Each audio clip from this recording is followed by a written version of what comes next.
우리가 믿는 하나님은 약속의 하나님이십니다. 그리고 분명한 진리는 하나님이 여러분들에게 허락하신 그 약속은 반드시 이루어지고 성취된다라는 사실을 우리는 분명하게 믿습니다.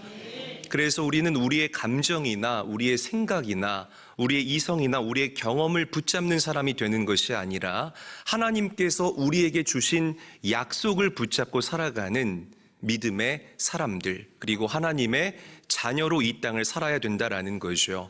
그래야 우리가 되는 인생, 그리고 하나님께서 열어주시는 그 블라썸의 축복을 누리고 만끽하는 인생을 살아갈 수 있게 된다는 것입니다. 자, 분명한 것은 이 하나님의 약속은 그냥 이루어지는 것이 아니라 성도들의 기도를 통해서 성취된다라는 것이에요.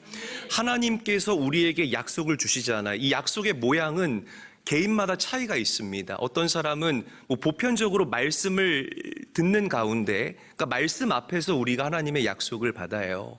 그게 가장 건강한 방법입니다. 왜냐하면 이 말씀의 출처를 삼아서 우리가 약속을 받기 때문에 가장 정확하고 가장 그 부작용이 없는 하나님의 약속을 우리가 말씀 앞에서 받을 수가 있습니다. 어떤 사람은 기도하다가 약속을 받을 수도 있고요. 또 어떤 사람은 다른 사람들과 대화하는 과정 가운데에서 그 사람의 입술을 통하여서 하나님이 여러분들에게 약속을 주시기도 한다라는 거죠. 자, 그런데 약속을 받은 우리의 몫이 무엇이냐? 바로 기도하는 것이에요. 기도로 우리가 분량을 채워나가야 된다라는 것입니다. 약속이 주어졌어요. 하나님께서 언젠가는 이루어 주시겠지라고 그냥 아무것도 하지 않고 기다리는 그런 모습과 마음은 악한 마음이다라고 성경은 명확하게 이야기를 하고 있다라는 겁니다. 여러분, 약속은 기도의 분량을 요구합니다. 다른 말로 바꿔서 이야기를 하면 우리의 기도가 축적되는 시간이 필요하다라는 거죠. 한번 저를 따라할까요? 기도의 축적이 필요하다. 다시 한번 따라합니다. 기도의 축적이 필요하다. 그러니까 약속을 이루어 주시는 것은 하나님의 영역이잖아요. 우리가 해야 될 몫도 있다라는 것입니다.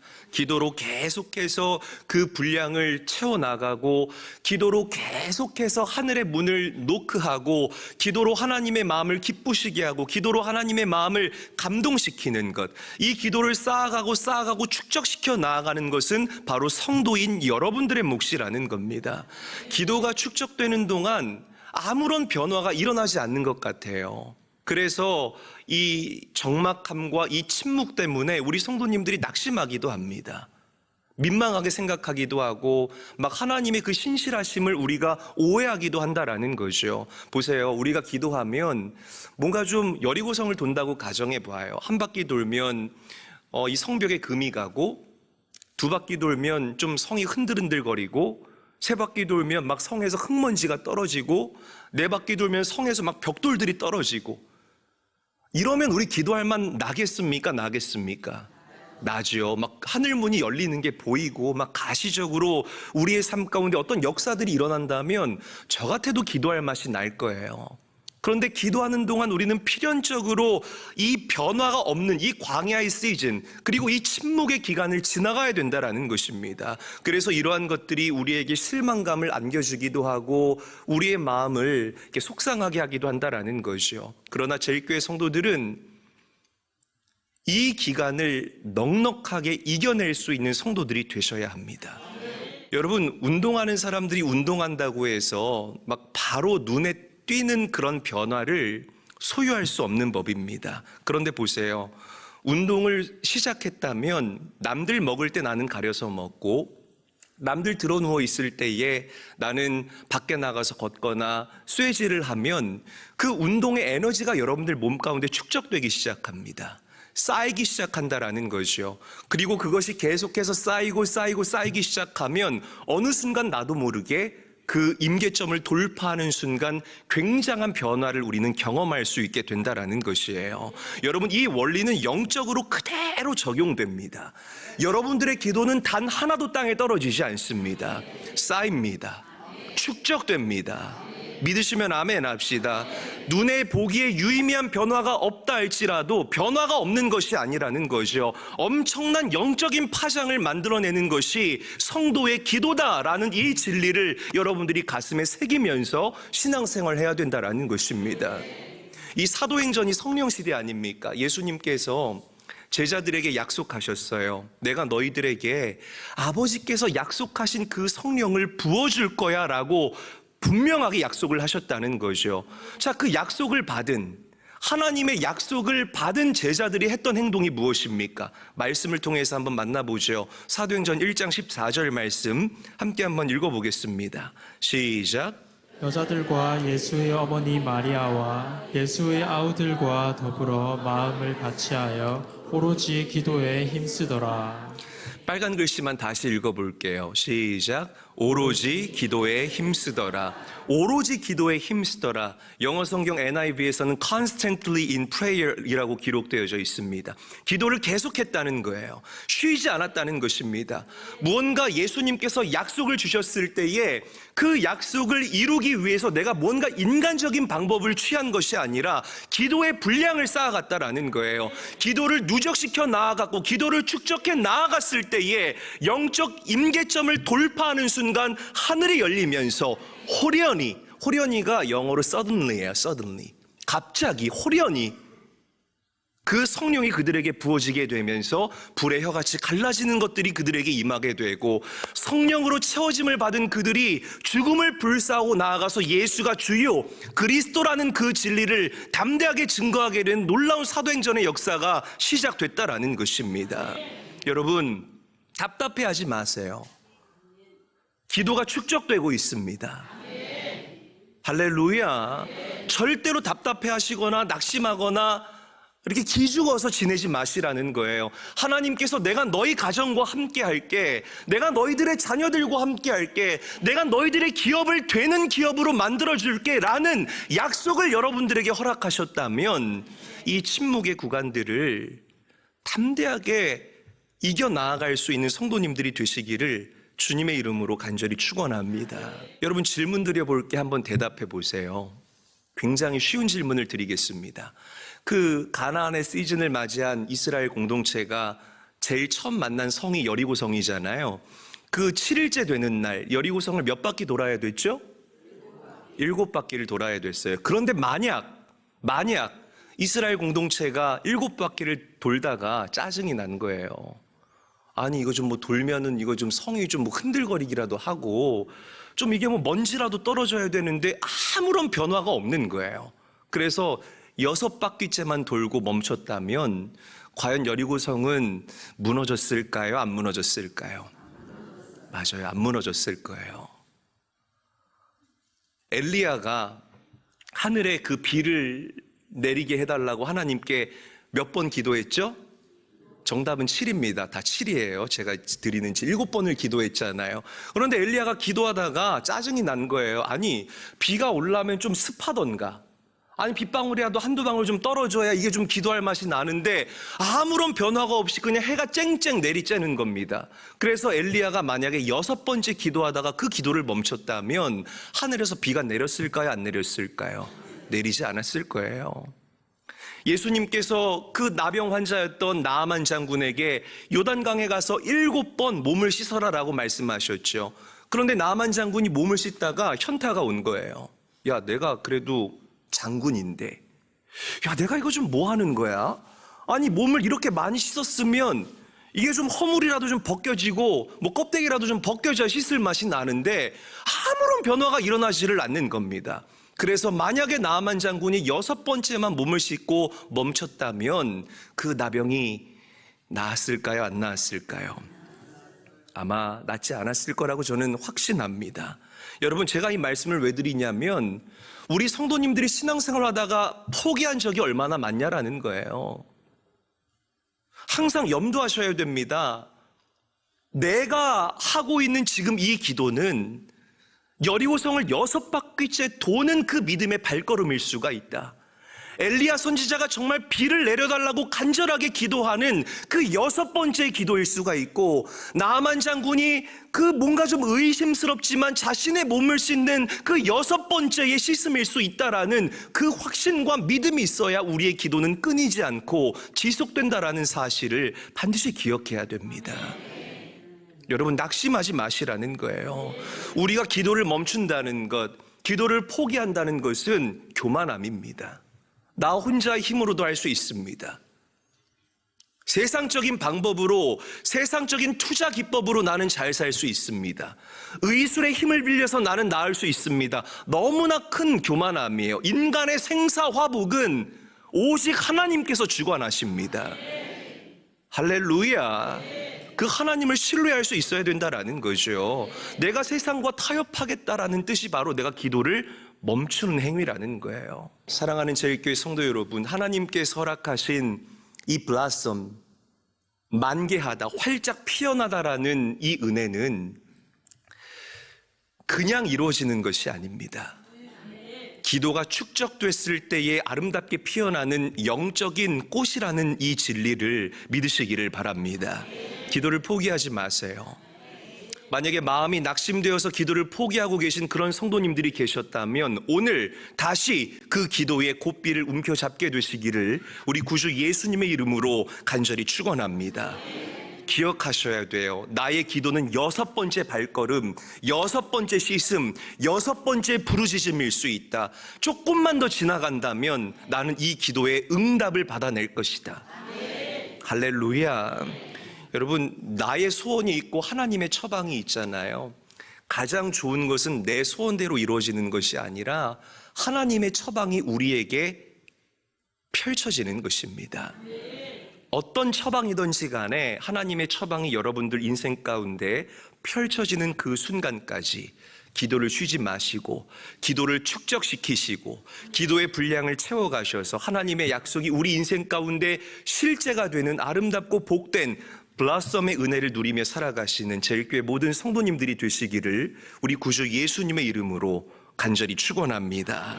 자, 학개서, 구약성경 오늘 본문 학개서를 보면 마음이 꺾인 유다 백성들의 이야기가 그려지고 있습니다. 정말 무너지지 않을 것 같았던 느부갓네살 왕의 바벨론 제국이요, 메대와 바사의 연합군의 그 합공으로 인해서 무너지게 됩니다. 그리고 새로운 왕조 고레스라는 왕이 이제 새로운 왕이 되어버리죠. 근데 여러분, 이 고레스 왕이 통치하던 한 가지 통치 철학이 있었는데 그것은 바로 관용이었습니다. 그런데 이 관용의 철학은 자신을 신격화하기 위한 그런 관용이었어요. 그러니까 다른 말로 표현하자면 보여주기식의 관용이었다라는 거예요.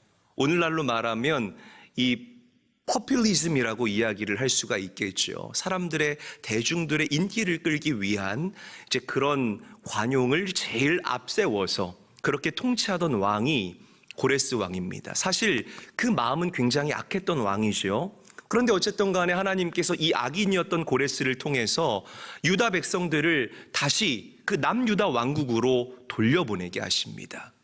할렐루야. 해방을 선포하신다는 거예요. 그뿐만이 아니라 무너진 예루살렘 성전을 다시 재건할 수 있는 그 판을 이 고레스 왕의 손길을 통해서 깔아주신다는 거예요. 그래서 BC 536년부터 무너진 예루살렘 성전이 다시 재건되어지는 그런 놀라운 은혜를 이 유다 백성들이 누리게 됩니다. 자, 그런데요, 성전 건축이 시작되잖아요. 그런데 자꾸만 적들이 방해를 하는 거예요. 그리고 자꾸만 이 고레스 왕에게 이 상소를 올리는 겁니다. 이거 그냥 두시면 안 됩니다. 저들의 저 성전이 완공되는 순간 다시 저 바퀴벌레 같은 유다 왕국들의 그 세력이 강해져서 당신의 그 권력을 위협할 것입니다. 오늘날로 말하면 끊임없이 민원을 집어넣은 거예요. 그래서 결국에는 이 성전 건축이 되다가 멈춰지게 돼요. 무려 16년 동안. 그러니까 유다 백성들이 얼마나 속상했겠습니까? 보세요. 그런데 이 성전이 완성되면 이제 새로운 시즌이 도래할 것을 그들은 알고 있었어요. 이 성전 건축은 우리의 힘으로 하는 것이 아니라 하나님의 약속이었다라는 것을, 하나님의 뭐라고요, 여러분? 뭐라고요? 약속이었다는 이 진리를 유다 백성들이 알았다는 것입니다. 왜 그들이 성전 건축을 멈췄을까요? 자꾸만 민원을 넣기 때문에 멈췄을까요? 적들이 방해했기 때문에 멈췄을까요? 그렇지 않아요. 그들이 약속 목전에서 약속을 그냥 놔버린 거예요. 왜? 마음이 꺾였기 때문에. 여러분, 그래서 우리가 마음을 잘 관리하고 유지할 수 있어야 됩니다. 모든 생명의 근원이 여러분들 마음에서 나오기 때문이라는 거예요. 할렐루야. 가난해도요, 마음이 강하고 담대하면 우리는 가난을 돌파해냅니다. 그런데 부유해도요, 이 마음이 느슨하면 그 사람은 그 은혜를 상실해버리고 말아요. 마음이 그만큼 중요하다라는 거예요. 자, 보세요. 내 손으로 성전을 짓는 게 아니에요. 우리를 해방시켜 주신 것도 하나님의 뜻이고, 우리에게 무너진 성전을 리빌드, 재건하게 하신 것도 하나님의 뜻이라 이 말입니다. 그런데 그 하나님의 약속이 성취되기 직전에 그들은 그 약속을 놔버린다라는 거예요. 여러분, 축구 경기 보세요. 축구 경기 아시죠? 그래요, 아시네요. 이 축구하다가 이 축구 선수가 막 공을 몰고 가요. 그러면은 이 상대 팀이 편안하게 가셔서 골 넣고 오십시오, 그렇게 하나요? 아니죠. 그 공을 뺏기 위해서 막 몸으로 밀고 유니폼도 잡아당기고 태클을 걸지 않습니까? 그런데 이 축구 선수가 막 공을 몰고 가다가 태클에 걸려서 넘어졌네. 축구 선수가 그러는 거예요. 나 삐졌어, 나 안 해. 나 축구 안 할 거야. 나한테 태클 걸었어, 나 축구 안 해. 이러면 그 다음날 악플이 몇천 개가 날리겠죠. 이 축구 선수 이렇게 되면 이거 경기 같이 못합니다. 그렇잖아요. 태클 걸렸다가 넘어져가지고 나 안 해 그러는 축구 선수를 누가 우리 팀에 데리고 같이 뛰고 싶겠습니까? 태클에 걸렸어도, 공을 빼앗겼어도 다시 가서 내가 너 공 못 뺐으면 너의 발목 하나 돌려버린다, 이런 막 악착 같은 마음으로. 제 마음이 아닙니다, 여러분. 그냥 무의식 중에 나왔네요. 아직도 회개를 좀 많이 해야 될 것 같습니다. 이를 악물고 가서 이 경기를 뛰어서 이길 생각을 하는 게 축구 선수의 태도와 자세 아니겠습니까? 맞잖아요. 오늘 유다 백성들은 태클 들어왔다고 삐져서 마음이 꺾여버려서 그 하나님의 약속을 그냥 내팽개쳐버린 그런 모습을 저와 여러분들에게 보여주고 있다는 거예요. 여러분, 명심하십시오. 영적인 세계의 이 원리를 우리가 알아야 됩니다. 약속의 성취 직전에는 반드시 태클이 들어옵니다. 할렐루야. 약속의 성취 직전에는 반드시 태클이 들어와요. 왜? 그 약속이 성취되면 누가 배가 아픕니까? 어둠이 배가 아프기 때문에 수없이 많은 태클들을 여러분들에게 건다라는 것이에요. 가장 좋은 예가 우리 가정의 인가 기도가 될 거예요. 내 남편이 믿지 않아요. 내 자녀가 믿지를 않아요. 하나님께서 분명히 우리 가정을 위한 그 비전과 꿈을 내 마음에 주셨어요. 말씀 앞에 섰을 때에. 그래서 내가 엄마가 돼서, 남편이 돼서, 아내가 돼서 끝없이 복음을 전합니다. 기분 좋을 때도 복음을 전해보고, 좀 마음이 노곤노곤해졌을 때 복음을 전해봐요. 왠지 교회 같이 나갈 것 같아. 그런데 막상 주일이 되면 나오지 않는다고 해요. 이게 반복되면 우리의 마음이 꺾일 수가 있다라는 거예요. 또 결정적인 순간에 별것 아닌 일로 다투기도 하게 되는 것이 바로 이 가정의 모습이라는 것입니다. 여러분, 이 태클에 걸려 넘어졌다고 해서 하나님의 약속과 축복을 포기하지 마십시오.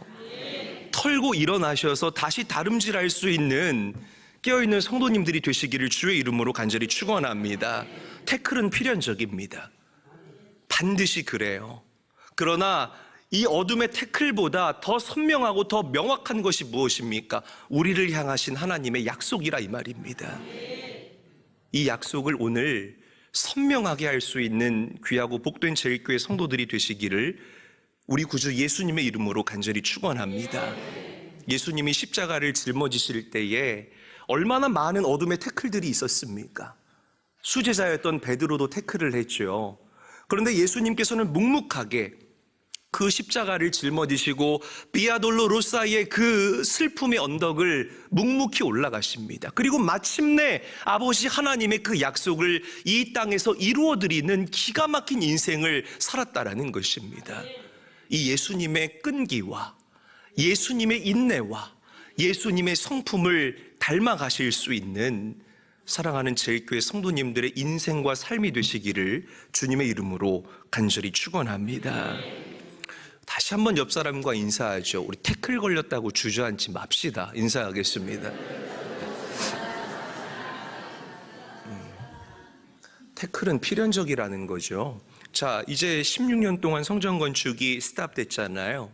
그런데 이 유다 공동체 가운데에서도 그 약속을 마음에 지니고 있었던 소수가 있었습니다. 다수가 아니에요.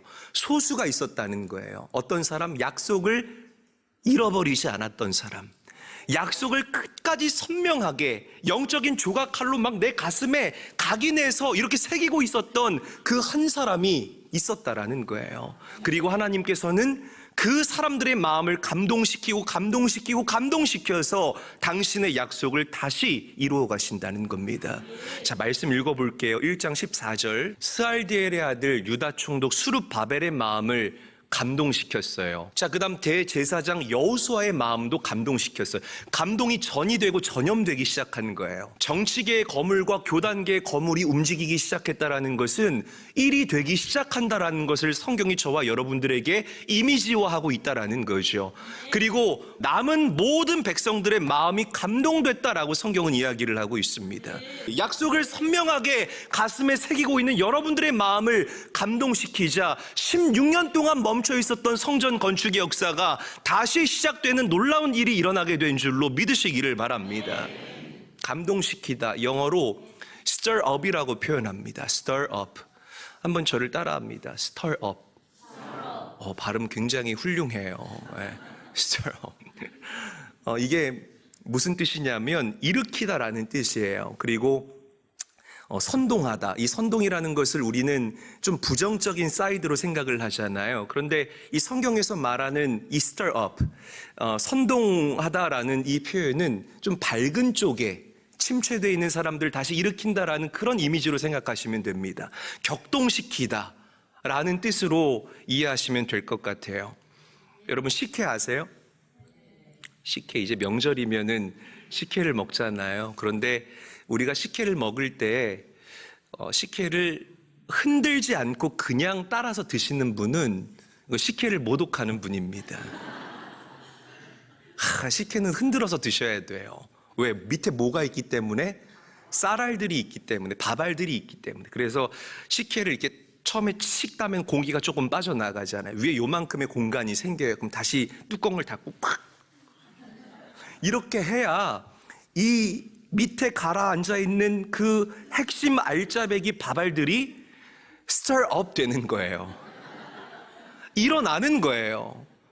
불과 같이 일어나면서 온 식혜에 퍼지게 되면서 그걸 따라 마셨을 때 우리가 진정한 식혜의 맛을 누릴 수가 있는 겁니다. 자, 보세요.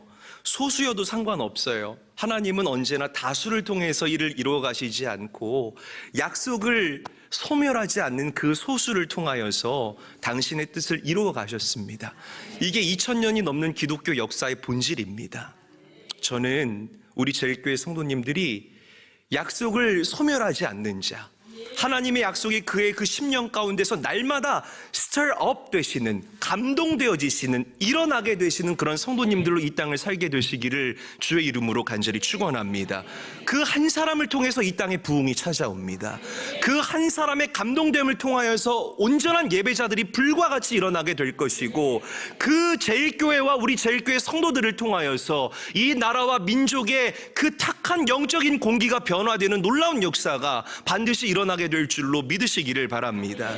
여러분, 약속이 있어요. 우리에게는 저에게 주신 약속과 비전이 있고요, 여러분들에게 주신 약속과 비전이 있다 이 말입니다. 혹시나 그 약속이 무뎌지신 분들, 그리고 그 약속이 쉽게 쌀알처럼 가라앉아 계신 분들이 계신다면 오늘 그 약속을 다시금 불일 듯 일어나게 하시는, stir up 시키시는 제일교회 모든 성도님들이 되시기를 주의 이름으로 간절히 축원합니다. 약속을 소멸하지 마세요. 말씀을 정리하죠. 지금 우리가 하는 기도는 우리가 도는 6번째 여리고성의 발걸음일 수 있다는 것. 내가 몸을 씻는 6번째 씻음일 수 있다라는 것. 혹시 저희 교회 성도 여러분 태클에 걸리셨습니까? 툭툭 털고 일어나 달리시기를 주의 이름으로 축복합니다. 우리가 하나님의 약속을 끝까지 붙잡는 사람으로 이 땅을 살아간다면 하나님은 여러분들의 삶을 통하여서 그 은혜를 stir up 하여 주실 줄로 믿으시기를 바랍니다. 이 모든 블라썸의 은혜를 올 한 해 누리고 만끽하는 인생들 되시기를 주의 이름으로 간절히 축원합니다.